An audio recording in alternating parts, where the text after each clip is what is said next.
ரோமர் 6ஆம் அதிகாரம். மேலும் பிதாவின் மகிமையினாலே கிறிஸ்து மரித்தோரிலிருந்து எழுப்பப்பட்டது போல நாமும் புதிதான ஜீவன் உழவுகளாய் நடந்து கொள்ளும்படிக்கு அவருடைய மரணத்திற்குள்ளாக்கும் ஞான ஸ்நானத்தினாலே கிறிஸ்துவுடனே கூட அடக்கம் பண்ணப்பட்டோம். ஆதலால் அவருடைய மரணத்தின் சாயலில் நாம் இணைக்கப்பட்டவர்களானால் அவர் உயிர்த்தெழுதலின் சாயலிலும் இணைக்கப்பட்டிருப்போம். நாம் இனி பாவத்துக்கு ஊழியம் செய்யாதபடிக்கு பாவ சரீரம் ஒழிந்து போகும் பொருட்டாக நம்முடைய பழைய மனுஷன் அவரோடு கூட சிலுவையில் அறையப்பட்டதென்று அறிந்திருக்கிறோம். மரித்தவன் பாவத்துக்கு நீங்கி விடுதலையாக்கப்பட்டிருக்கிறானே. ஆகையால் கிறிஸ்துவுடனே கூட நாம் மரித்தோமானால் அவருடனே கூட பிழைத்தும் இருப்போம் என்றும் நம்புகிறோம். மரித்தோரிலிருந்து எழுந்த கிறிஸ்து இனி மரிப்பதில்லை என்று அறிந்திருக்கிறோம். மரணம் இனி அவரை ஆண்டு கொள்வதில்லை. அவர் மரித்தது பாவத்துக்கென்று ஒரே தரம் மரித்தார். அவர் பிழைத்திருக்கிறது தேவனுக்கென்று பிழைத்திருக்கிறார். அப்படியே நீங்களும் உங்களை பாவத்திற்கு மரித்தவர்களாகவும் நம்முடைய கர்த்தராகிய இயேசு கிறிஸ்துவுக்குள் தேவனுக்கென்று பிழைத்திருக்கிறவர்களாகவும் எண்ணிக்கொள்ளுங்கள். ஆகையால் நீங்கள் சரீர இச்சைகளின்படி பாவத்திற்கு கீழ்ப்படியத்தக்கதாக சாவுக்கேதுவான உங்கள் சரீரத்தில் பாவம் ஆளாதிருப்பதாக. நீங்கள் உங்கள் அவயவங்களை அநீதியின் ஆயுதங்களாக பாவத்திற்கு ஒப்புக்கொடாமல் உங்களை மரித்தோர் என்று பிழைத்திருக்கிறவர்களாக தேவனுக்கு ஒப்புக் கொடுத்து உங்கள் அவயவங்களை நீதிக்குரிய ஆயுதங்களாக தேவனுக்கு ஒப்புக் கொடுங்கள். நீங்கள் நியாயப்பிரமாணத்திற்கு கீழ்ப்பட்டிராமல் கிருபைக்கு கீழ்ப்பட்டிருக்கிறபடியால் பாவம் உங்களை மேற்கொள்ள மாட்டாது. இதனால் என்ன? நாம் நியாயப்பிரமாணத்திற்கு கீழ்ப்பட்டிராமல் கிருபைக்கு கீழ்ப்பட்டிருக்கிறபடியால் பாவம் செய்யலாமா? கூடாதே. மரணத்திற்கு ஏதுவான பாவத்துக்கானாலும் நீதிக்கு ஏதுவான கீழ்ப்படிதலுக்கானாலும் எதற்கு கீழ்ப்படியும்படி உங்களை அடிமைகளாக ஒப்புக் கொடுக்கிறீர்களோ அதற்கே கீழ்ப்படுகிற அடிமைகளாய் இருக்கிறீர்கள் என்று அறியீர்களா? முன்னே நீங்கள் பாவத்திற்கு அடிமைகளாயிருந்தும் இப்பொழுது உங்களுக்கு ஒப்புவிக்கப்பட்ட உபதேச சட்டத்திற்கு நீங்கள் மனப்பூர்வமாய் கீழ்ப்படிந்ததினாலே தேவனுக்கு ஸ்தோத்திரம். பாவத்தினின்று நீங்கள் விடுதலையாக்கப்பட்டு நீதிக்கு அடிமைகளானீர்கள். உங்கள் மாம்ச பலவீனத்தின் நிமித்தம் மனுஷர் பேசுகிற பிரகாரமாய் பேசுகிறேன். அக்கிரமத்தை நடப்பிக்கும்படி முன்னே நீங்கள் உங்கள் அவயவங்களை அசுத்தத்திற்கும் அக்கிரமத்திற்கும் அடிமைகளாக ஒப்புக் கொடுத்தது போல இப்பொழுது பரிசுத்தமானதை நடப்பிக்கும்படி உங்கள் அவயவங்களை நீதிக்கு அடிமைகளாக ஒப்புக் கொடுங்கள். பிரியமானவர்களே, முதலாவது தியானத்தின் பொருள் பலப்படுத்தும் சிலுவை. மனித உறவுகள், மனித கலாச்சார கட்டுகள், அது மட்டுமல்லாமல் மனித இனத்துக்கான பெருமைகள். பவுல் அப்போஸ்தலன் வாழ்ந்த காலத்திலே புதிய ஏற்பாட்டு திருச்சபையிலே யூதர்கள் ஒரு சில சபைகளிலே முக்கியத்துவம் பெற்றிருந்தார்கள். ஆனால் பெரும்பாலான புற இனத்தவர் சபைகளில் கிரேக்கர்கள் அல்லது ரோம கலாச்சாரத்தை, கிரேக்க கலாச்சாரத்தை பின்பற்றுகிறவர்கள் முக்கியமானவர்களாக கருதப்பட்டார்கள். இதெல்லாம் கொஞ்சம் புரிஞ்சுக்கணும். அப்பதான் வேதம் நமக்கு புரியும், இல்லைங்களா? ஆக அந்த இன பாகுபாடு, சமுதாய வேறுபாடு அல்லது கலாச்சார பெருமை யூதர்களை பொறுத்த மட்டிலே அவர்கள் பழைய உடன்படிக்கையின் மக்கள் என்கிற ஒரு பொய்யான பெருமைக்குள்ளாக அவர்கள் வாழ்ந்து கொண்டிருந்தார்கள். இப்படிப்பட்ட சூழ்நிலையில்தான் கிறிஸ்துவின் சிலுவையின் உபதேசம் பிரசங்கிக்கப்பட்டது. சுவிசேஷ காலத்திலே கிறிஸ்து சிலுவையில் அறையப்பட்டார். அது சுவிசேஷத்தில் முடிவடைகிறது. ஆனால் நிருப காலங்களிலே, அப்போஸ்தல நடபடிகளின் காலத்திலே இந்த சிலுவையின் உபதேசம் அறிவிக்கப்பட்டது.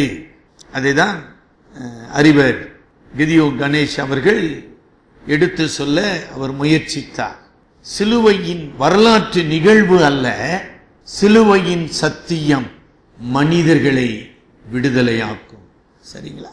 ஆக நம்முடைய இரண்டாவது தியானம் சிலுவை தரும் விடுதலை வாழ்வு. நீங்க பல காரியங்களை மனதில் வைத்துக் கொள்ள முடியாது. ஆனால் சில முக்கியமான பொருள்கள் அல்லது குறிப்புகளை மனதில் வைத்துக் கொள்ள முயற்சி செய். சார், நான் சிலுவை தியானிக்க இன்னைக்கு வந்திருக்கிறேன். இந்த சிலுவை நான் கருதுகிற அல்லது என் மனதில் கொண்டிருக்கிற, ஆரம்பத்தில் சொன்னேன், எந்த காட்சியை, கிறிஸ்துவை பற்றிய காட்சியை மனதில் கொண்டவர்களாக இங்கே அமர்ந்திருக்கிறோம். கொல்கதா மலையில் சிலுவையில் அடிக்கப்பட்டவராக அல்லது ரத்தம் சிந்தி கொண்டிருக்கிறவராக, பிதாவே இவர்களுக்கு மன்னியும் என்று கதறி மன்றாடுகிற இயேசு கிறிஸ்து அண்டையிலே நாம் அமர்ந்து கொண்டிருக்கிறோமா? பரலோகத்தில் சிலுவையில் பாவத்தையும் மரணத்தையும் சாத்தானையும் வெற்றி சிறந்து தேவனுடைய வலது பார்சத்தில் மகிமை பொருந்தினவராக தேவாட்டு குட்டியாக வீற்றிருக்கிற இயேசுவை தியானிக்க வந்திருக்கிறோமா? ரொம்ப முக்கியமான ஒரு பிரச்சனைங்க. நான் ஒரு கண்ணோட்டத்தில் பேசி கொண்டு இருப்பேன், நீங்க இன்னொரு கண்ணோட்டத்தில் சிலுவையை தியானம் பண்ணி கொண்டு இருப்பீங்க. இப்ப எப்படி சரியா இருக்கும்? நம்ம சரிங்களா? நான் பேசுறது கரெக்டா? நாம் படித்து சிலுவையின் உபதேசம் என்று படிப்பது அல்லது கற்றுக்கொள்வது கொல்கதாவின் வரலாற்று நிகழ்வுகள் அல்ல. ஆனால் அந்த வரலாற்று நிகழ்வில் ரத்தம் சிந்தி பாடுபட்டு மீட்பை பெற்று தந்த அந்த இயேசு இன்றைக்கு எப்படி உங்கள் வாழ்விலே என் வாழ்விலே அந்த சிலுவையின் வல்லமையை, சிலுவையின் பலத்தை, சிலுவையின் விடுதலையை, சிலுவையின் வெற்றியை செயல்படுத்துகிறார். நல்லா தெளிவாயிட்டீங்களா? Are you clear? ரொம்ப தெளிவா இருக்கணும். அப்பதான் என்ன கடினமான பகுதிகளை படித்துக் கொண்டு இருக்கிறோம். ரோமர் 6ஆம் அதிகாரத்தை மையமாக கொண்டு, 6 மட்டுமல்ல 6, 7, 8 அதிகாரங்களை மையமாக கொண்டு சிலுவை தரும் விடுதலை வாழ்வு அல்லது சிலுவையினால் இயேசு கிறிஸ்து அருளுகிற பரிசுத்த வாழ்வு அல்லது சிலுவை எவ்விதம் எனக்குள் வாழ்கின்ற பாவ இயல்பின் மீதும் என்னை இடைவிடாமல் பாவ சோதனைகளினாலே அலைகழிக்கிற இந்த உலகத்தின் மீதும் என்னை பாவ பழக்கத்துக்கு அடிமைப்படுத்தி கட்டி வைத்திருக்கிற சாத்தானின் மீதும் என்னிலே குற்ற மனசாட்சியை தூண்டுவதினாலே மரண பயத்திலே என்னை கட்ட முற்படுகிற தேவ கோபாக்கினையின் மீதும் நான் வெற்றி பெறுவது எப்படி? சரியா? கொஞ்சம் சிந்திக்க வந்துட்டீங்களா?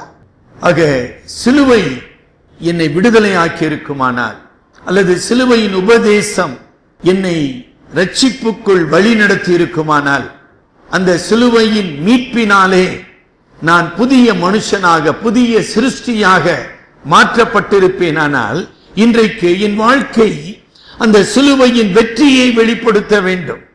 அதைதான் கிறிஸ்து விரும்புகிறார். அதற்காக தான் கிறிஸ்து மரித்தார்.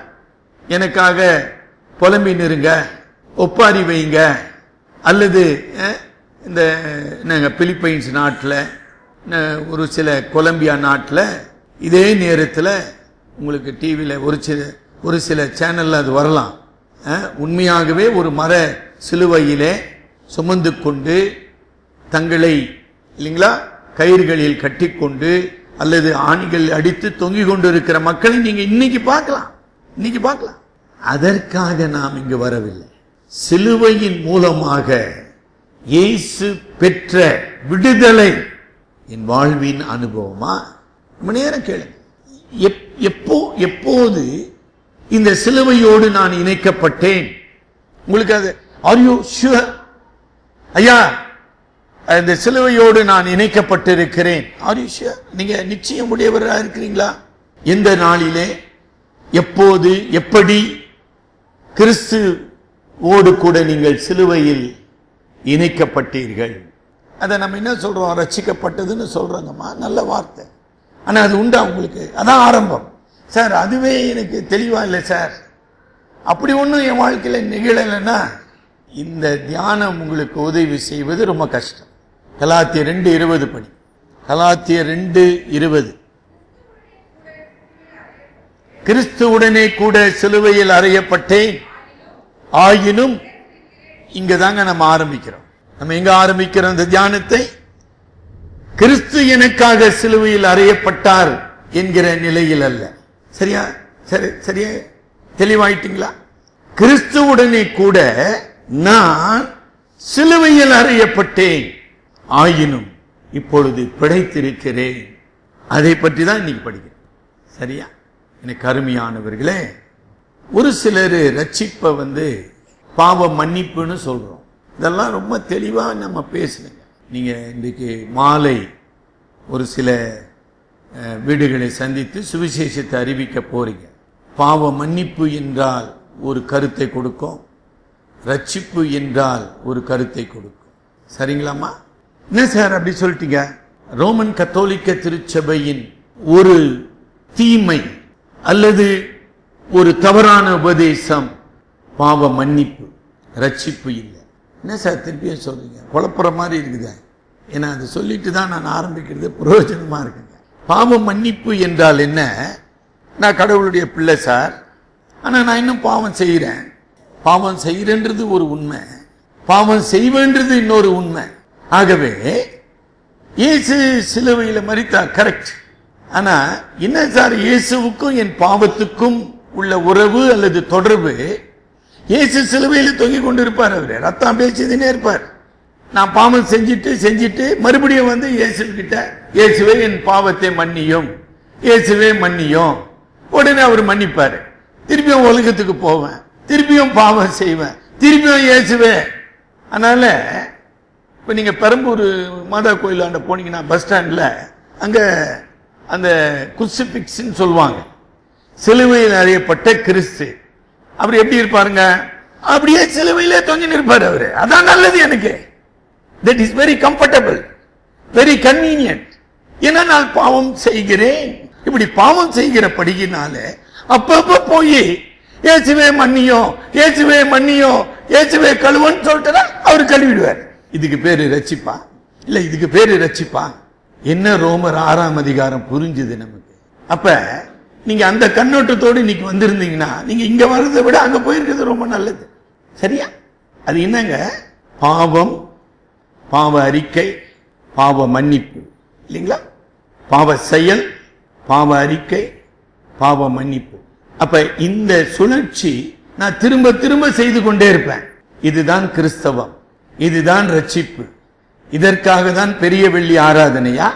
இப்ப என்றைக்கு பாவத்தின் மீது வெற்றி, எப்படி அந்த பாவத்தின் அடிமைத்தனத்தில் இருந்து விடுதலை, அதை பத்தி யார் சொல்றது? அதை பத்தி தெரியுமா உங்களுக்கு?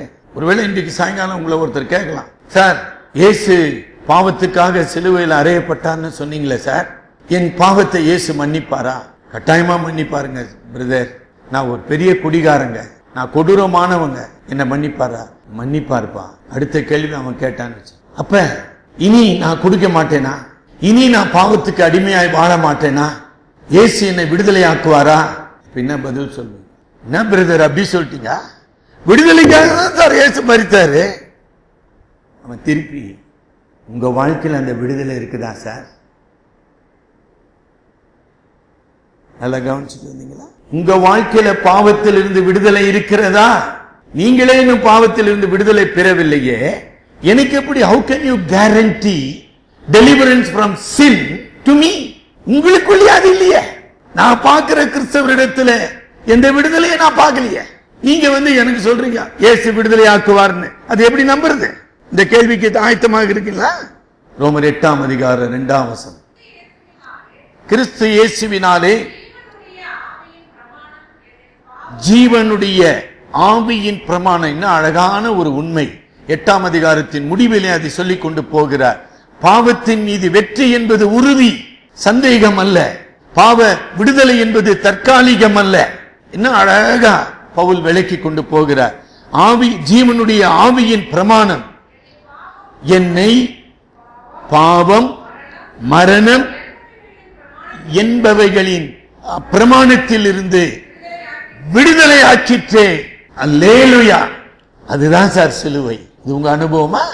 எந்த சிலுவையை தியானிக்க வந்திருக்கிறீங்க? கரெக்ட், சிலுவையை தியானிக்க வந்திருக்கு. எந்த சிலுவை? பாத்தீங்களா? இன்னும் பெரும்பாலானவர்களுக்கு அந்த கத்தோலிக்க மயக்கத்தில் இருந்து, கத்தோலிக்க பொய்யிலிருந்து, கத்தோலிக்க சடங்காச்சாரத்தில் இருந்து விடுதலை இல்லை.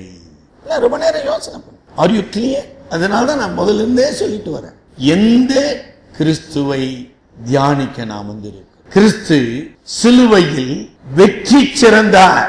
இப்ப நம்ம ரோமர் 6ஆம் அதிகாரத்துக்கு திருப்புவோம் இல்லைங்களா? என்ன சொல்ற? 1ஆம் வசனம் படிங்க. ஆகையால் என்ன சொல்லுவோம்?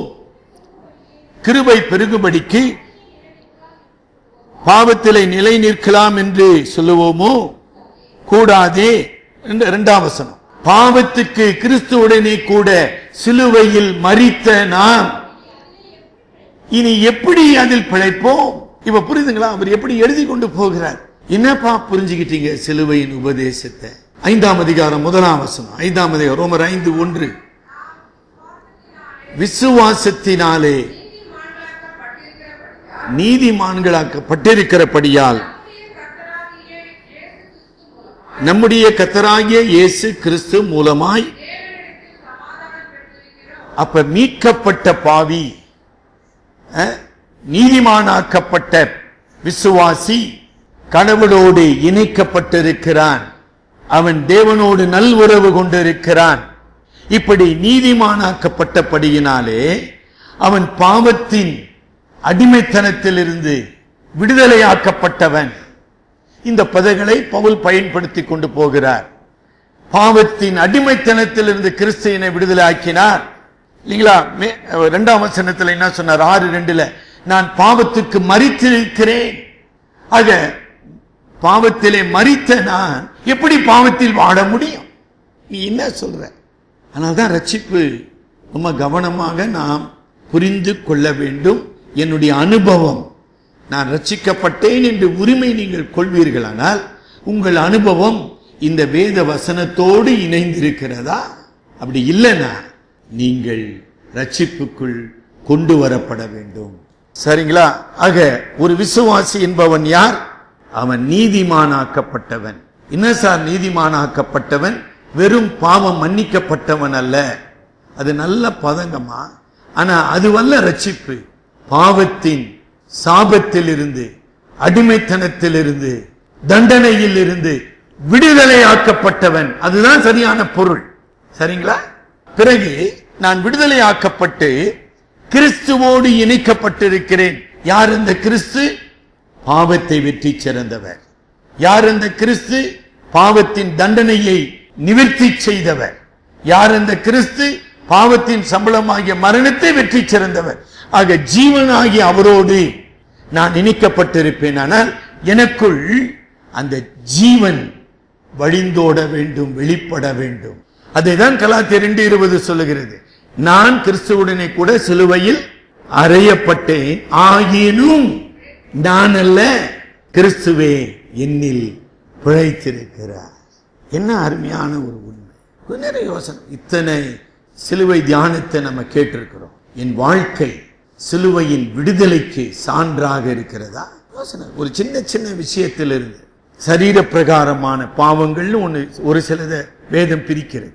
சரிங்களா? கலாத்தியர் 5:19 ஆத்மீக பாவங்கள் என்று ஒரு சிலவைகளை வேதம், ஆமா, மாம்சத்தின் கிரியைகள், விபச்சாரம், வேசித்தனம், அசுத்தம், காமவிகாரம், விக்கிரக ஆராதனை, பில்லி சூனியம், பகைகள், விரோதங்கள், இதெல்லாம் ஆன்மீக மனரீதியான பாவங்கள்.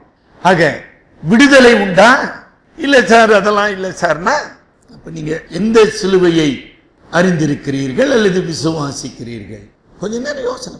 என் வாழ்க்கையில விடுதலை அனுதின அனுபவமாக இல்லை என்றால் சிலுவை எனக்கு மாயை. அவ்வளவுதான் சொல்லணும். வேற என்ன சொல்ல முடியும்? It is vain. நான் சிலுவையை என் அறிவுபூர்வமாக அறிந்திருக்கிறேனே ஒழிய அனுபவமாக நான் அதை வாழவில்லை. சரிங்களா? தொடர்ந்து ரோமர் 6ஆம் அதிகாரத்துக்கு நம்ம திருப்பிக் கொள்வோம். இப்படி நீதிமானாக்கப்பட்டதினாலே இல்லைங்களா, கிறிஸ்து எனக்காக ஒரு விலை கிரயம் கொடுத்து என்னை, என் ஆவி, என் ஆத்துமா, என் சரீரத்தை மீட்டுக் கொண்டார். தமிழ்ல மீட்டுக் கொண்டார் என்று பொருள் பெறுகிறோம். 1 கொரிந்தியர் 6:19 உங்கள் சரீரமானது நீங்கள் தேவனாலே பெற்றும் உங்களில் தங்கி இருக்கிற ஆலயமாய் இருக்கிறது, நீங்கள் உங்களுடையவர்கள் அல்ல. படிங்க 20 நீங்கள் விலை கொடுத்து வாங்கப்பட்டீர்களே, ஆகையால் தேவனுக்கு உடையவைகள் ஆகிய உங்கள் சரீரத்தினாலும் உங்கள் ஆவியினாலும் தேவனை சேவியுங்கள். அதான் விடுதலை வாழ், புது வாழ். ரொம்ப நேரம் யோசனை பண்ண. சிலுவையின் உபதேசம் என்னை சிலுவையோடு இணைத்திருக்க வேண்டும். கிறிஸ்து எனக்காக அறையப்பட்டது மட்டுமல்ல, கிறிஸ்துவுடனே கூட நான் சிலுவையில் அறையப்பட்டிருக்கிறேன். இல்லைங்களா? ரோமர் 6ஆம் அதிகாரம் நானே வேகமா படிச்சிருங்கம்மா. 6ஆம் அதிகாரம் 5ஆம் வசனத்தில் அவருடைய மரணத்தின் சாயலில் நாம் இணைக்கப்பட்டிருக்கிறோம். இல்லைங்களா? 8ஆம் வசனத்திலே கிறிஸ்துவுடனே கூட நாம் மரித்தோமானால், 7ஆம் வசனத்தில் மரித்தவன் பாவத்துக்கு நீங்கி விடுதலை யாக்கப்பட்டிருக்கிறானே. இல்லைங்களா? ஆக இந்த உண்மைகள் என்னை விடுதலையின் புது வாழ்வுக்கு வழி நடத்துகிறது. கிறிஸ்துவின் சிலுவை என்னை அடிமைத்தனத்திலிருந்து, பாவத்தின் தண்டனையிலிருந்து, பாவத்தின் பழக்கத்திலிருந்து, பாவத்தின் சாபத்திலிருந்து என்னை விடுதலையாக்கி நான் விடுதலையோடு தேவனை ஆராதிக்க, நல் மனசாட்சியோடு அவரிடத்திலே நான் ஒப்புரவாக எனக்கு உதவி செய்கிறது. சரிங்களா? அது ஒரு உண்மை. என்ன சார் விடுதலைன்னா சொல்றீங்க? அது சரியா புரிஞ்சிருச்சா? நமக்கு இந்த அடிமை வாழ்வை பற்றி அவ்வளோ நம்முடைய சமுதாயத்தில் நம்ம அவ்வளவா பார்க்கறதில்ல. இருக்கிறாங்க இந்தியாவில் கொத்தடிமைகள். ஒரு அடிமை என்பவனுக்கு எந்த சுதந்திரமும் கிடையாது, எந்த உரிமையும் கிடையாது, அவனுக்கு எந்த சமுதாய தகுதியும் கிடையாது. இல்லைங்களா? எந்த குடியுரிமையும் கிடையாது. ஆக அவன் விடுதலை ஆகும்போது அவனுக்கு கிடைத்திருக்கிற சுதந்திரம், அவனுக்கு கிடைத்திருக்கிற குடியுரிமை, அவனுக்கு கிடைத்திருக்கிற மதிப்பு, இதெல்லாம் அவன் புரிஞ்சுக்கிறதே ரொம்ப கஷ்டம். உங்களுக்கு சரியா புரியுதுங்களா? சார் நாங்கள் இப்படியே இருந்து பழகிட்டோம் சார். நீங்கள் கொத்த அடிமைகளை இன்றைக்கு விடுதலை செய்கிறாங்க. செங்கல் சூளை, அப்புறம் இந்த நெல் மில்லு, இன்னும் கல் குவரி, அந்த கல் வெட்டுறாங்களே, இந்த மாதிரி இடத்துலலாம் கொத்தடிமைகள் வேலை செய்து கொண்டு இருக்காங்க. என்ன சார் கொத்தடிமைனா? ஒரு 5000 ரூபாய் ஒருத்தன் கடன் வாங்கியிருப்பான், இது புருஷங்காரன். அந்த 5000 ரூபாய்க்காக அந்த குடும்பம் முழுவதும் 5 வருஷம் 10 வருஷம் அடிமையா வேலை செஞ்சுன்னு அவனை நீங்க விடுதலை ஆக்கி விட்டா கூட அவன் என்ன நினைப்பான்? சார் நான் எப்படி சார் வாழ முடியும்? என்னை யார் சார் எனக்கு வேலை கொடுப்பான்? அவன் அந்த சுய நம்பிக்கையை இழந்து போயிடறான், சுய மதிப்பை இழந்து போகிறான், சுய உணர்வை இழந்து போகிறான். நல்லா கவனிக்கிறீங்களா? அந்த அடிமைத்தனம் அவன் தன்னையே மறந்து போக அவனை வைக்கிறது. அதெல்லாம் இப்ப நேரம் இல்லை. அப்படிதான் சாத்தான் என்ன செய்யறான்? நீனா பெரிய பரிசுத்தவானா? நீனா பெரிய கடவுளுடைய பிள்ளையா? நீனா பாவம் செய்ய மாட்டியா? நீனா செத்தா மோட்சம் போயிடுவியா? இப்படியே சொல்லி சொல்லி சொல்லி நம்மை அடிமைத்தனத்தில் கட்டி போட முயற்சிக்கிறான். இதைதான் பவுல் மிக அழகாக ரோமர் 6ஆம் அதிகாரம், ரோமர் 7ஆம் அதிகாரம், ரோமர் 8ஆம் அதிகாரத்தில் விளக்கி கொண்டிருக்கிறார். சரிங்களா? 7ஆம் அதிகாரத்துக்கு திருப்புங்க. ஒரு 2 வசனம் படிப்போம் 7ஆம் அதிகாரத்தில். இல்லைங்களா? என்ன சொல்றார் அவரு? 18ஆம் வசனத்தில், ரோமர் 7:18, என் மாம்சத்தில் நன்மை வாசமாய் இருக்கிறதில்லை என்று நான் அறிந்திருக்கிறேன், விருப்பம் என்னிடத்தில் இருக்கிறது. என்னங்க இங்க நன்மை செய்வது? என்னமா இந்த உலகத்துல சொல்றாங்களா நன்மை செய்வது, தர்மம் செய்வது? அது இல்லைங்க. தேவனுடைய சித்தத்தை செய்வது, தேவனுக்கு விரோதமான பாவ மாம்சத்தின் இச்சைகளை அழிப்பது. சரியா கவனிச்சுக்கிட்டீங்களா?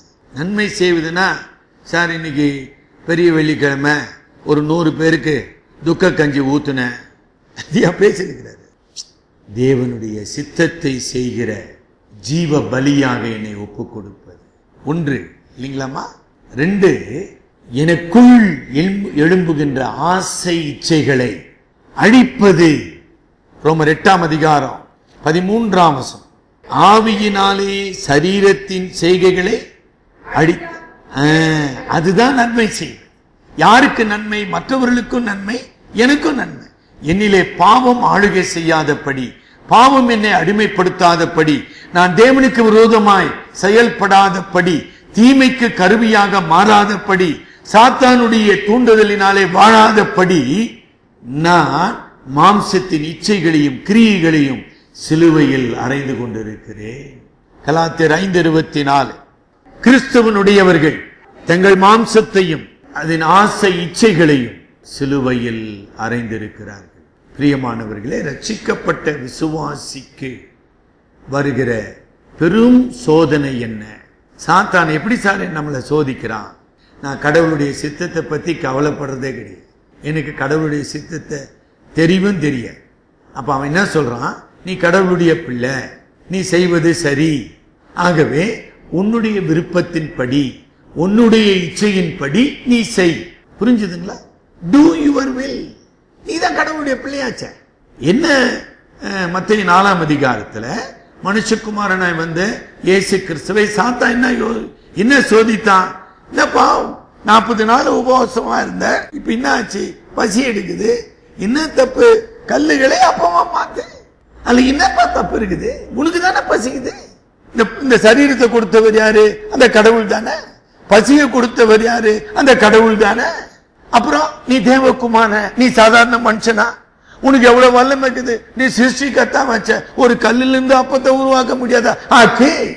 இதே சோதனை தான் இன்றைக்கு உங்களுக்கு எனக்கு வந்து இருக்குது. நம்ம என்ன பண்றோம்? ஜெபம் பண்ணிட்டு, ஓ புரியுதுங்களா உங்களுக்கு? நான் தமாஷா சொல்லியிருக்கேன் இல்லையா? அந்த காலத்துல இந்த பீடி சிகரெட் பிடிக்கிறவங்களாம் அந்த சிகரெட் பேர் பாக்கெட் மேலே ஒரு சிலுவை போட்டுவாங்க. போட்டா அதெல்லாம் போஸ். இப்ப இந்த பொடி டப்பா இல்லைங்க, ஒரு காலத்துல பொடி டப்பா மேலேயே சிலுவை போட்டிருக்கோம். வெள்ளி பொடி டப்பாலாம் இருக்குதுங்க. இதெல்லாம் நீங்க மறந்துடக்கூடாதுன்னு இப்ப பேசிக்கிறேன். நீங்க பார்க்கல, நான் பாத்துக்கிறேன். வெள்ளியில பொடி டப்பா, அந்த டப்பா மேலே சிலுவை போட்டா சரியா போச்சா? எவனோ சொன்னானே, கொன்ற பாவம் தின்றால் போகும். அது பழமொழி தெரியுமா உங்களுக்கு? கொன்ற பாவம் தின்றால் போகும். போயிடுமா? இப்படி ஏமாற்றிட்டு இருக்கிறோம். எல்லாம் நம்முடைய இச்சையையும் நம்முடைய ஆசையையும் ஜெபம் பண்ணிட்டா பரிசுத்தமாயிடுச்சா? ஜெபம் பண்ணிட்டா அது கடவுளுடைய சித்தமாயிடுச்சா? எப்படி அது? ரொம்ப நேரம் யோசனை. அதனாலதான் பவுல் சொல்லுகிறார், இனி பாவம் உங்களில் ஆளுகை செய்ய இருப்பதாக. ரோமர் 6ஆம் அதிகாரம் 12ஆம் வசனம். ஆகையால் நீங்கள் சரீர இச்சைகளின்படி சாவுக்கு ஏதுவான உங்கள் சரீரங்களில் பாவமானாதிருப்பதாக. ஆக நான் ரட்சிக்கப்பட்டு இருக்கலாம், நான் தேவனுடைய பிள்ளையா இருக்கலாம், தேவனுடைய ஆவி எனக்குள் வாசமா இருக்கலாம். ஆனா என்னுடைய பிரச்சனை என்ன? கடவுளுடைய சித்தமா என்னுடைய சித்தம்? கடவுளுடைய வழியா என்னுடைய வழியா? கடவுளுடைய மகிமையா என்னுடைய மகிமையா?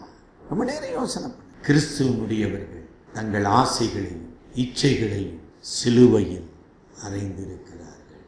நம்ம முடிவுக்கு வரலாம். ஆக 6ஆம் அதிகாரத்தில் வெற்றியுள்ள ஒரு சிலுவையை பற்றி பவுல் பேசிக்கொண்டு போகிறார். அந்த வெற்றி எப்படி சார் வருது? கிறிஸ்து சிலுவையில் பெற்ற வெற்றியை புரிந்து கொள்வதினாலே. சரியாமா? கிறிஸ்து எப்படி சிலுவையில் வெற்றி பெற்றார், அதை நான் புரிந்து கொள்வதினாலே நான் வெற்றி பெறுகிறேன். ஆகையினாலே சிலுவையின் சத்தியத்தை அறிந்து கொள்ளுங்கள். 1, 2, 11ஆம் வசனம். ரோமர் 6:11. உங்களை பாவத்திற்கு மரித்தவர்களாகவும் நம்முடைய கர்த்தராகிய இயேசு கிறிஸ்துவுக்குள் தேவனுக்கென்று பிழைத்திருக்கிறவர்களாகவும் அந்த எண்ணிக்கொள்ளுங்கள்ன்றது ஒரு முக்கியமான பதங்க. ஒரு சின்ன உதாரணம். ரோமர் 4ஆம் அதிகாரம் 19ஆம் வசனம் படிங்க, கொஞ்சம் புரியறதுக்காக. ரோமர் 4:19. அதாவது ஆபிரகாம் 100 வயதிலே விசுவாசத்திலே பலவீனமாய் இருக்கவில்லை, தன் சரீரம் செத்து போனதையும் எண்ணாதிருந்தான். 20ஆம் வசனம். சந்தேகப்படாமல் 21. வல்லவராய் இருக்கிறார் என்று நம்பி தேவனை மகிமைப்படுத்தி விசுவாசத்தின் கீழ்ப்படிதலினாலே வெற்றி சிறந்தான். எண்ணாதிருந்தான். சரீரம் செத்து போச்சுங்க, கற்பம் செத்து போச்சு என்று எண்ணாதிருந்தான். அது எண்ணாதிருத்தல். இப்ப என்ன சொல்றார் பவுல்? கிறிஸ்து உங்களுக்காக வெற்றி சிறந்தபடியினாலே, பாவத்தை மேற்கொண்டபடியினாலே நீங்களும் பாவத்தை மேற்கொள்வீர்கள் என்று எண்ணிக்கொள்ளுங்கள். ஏன்? நீங்கள் கிறிஸ்துவுக்குள் இருக்கிறீர்கள், கிறிஸ்து உங்களுக்குள் வாழ்கிறார்.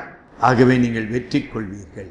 சரிங்களா? தொடர்ந்து ரோமர் 6ஆம் அதிகாரத்துல அடுத்தது என்ன சொல்றார்? 16ஆம் வசனம், 6:16. மரணத்துக்கு ஏதுவான பாவத்துக்கானாலும் நீதிக்கு ஏதுவான கீழ்ப்படிதலுக்கானாலும் எதற்கு கீழ்ப்படியும்படி உங்களை அடிமைகளாக ஒப்புக் கொடுக்கிறீர்களோ அதற்கே கீழ்ப்படுகிற அடிமைகளாக இருக்கிறீர்கள் என்று அறியீர்களா?